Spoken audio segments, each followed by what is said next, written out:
Let's do that. I haven't been out in a while to the socials, so here we go. Something that has been coming up more and more the last, gosh, I don't know, probably a few months, maybe 6 months or so, has been uh, what's going on with the housing market. I just talked to a lady earlier today, and she says, "Well, I'm going to wait for it to crash.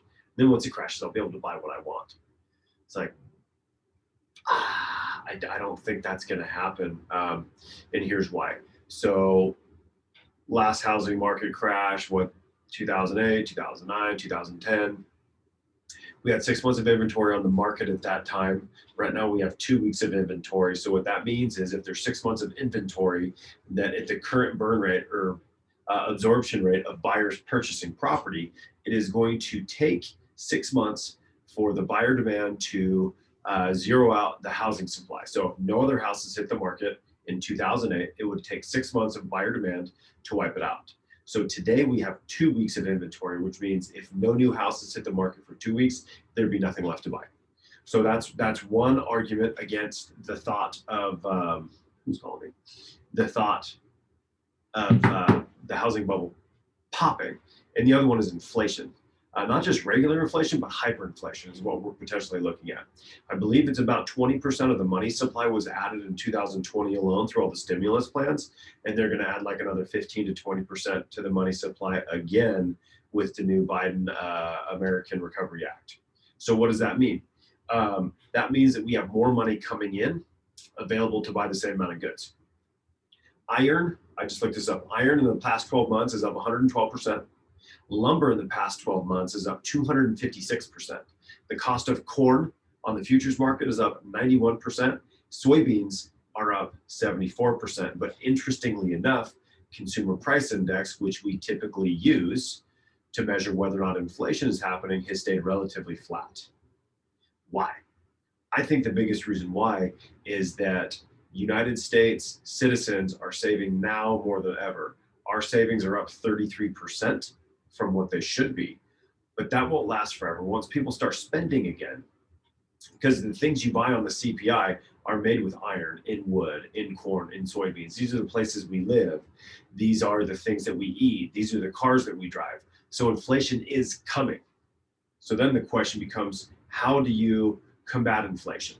And the number one way to combat inflation is what we call shorting your money.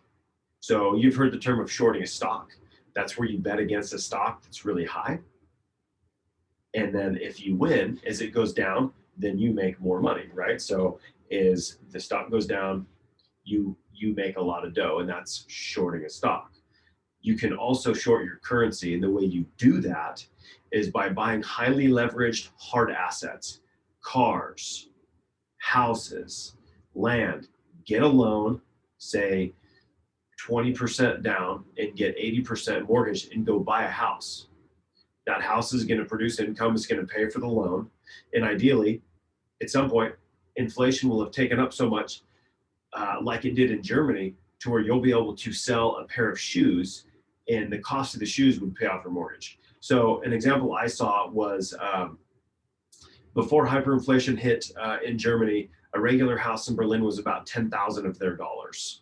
Okay, there's typically a 2-year lag between money printing and inflation hitting. So we started printing money about a year ago, right? April-ish, they started doing the PPP loans, the EIDL loans, and then they're printing more now. So we can expect that about this time next year, inflation is going to start to hit.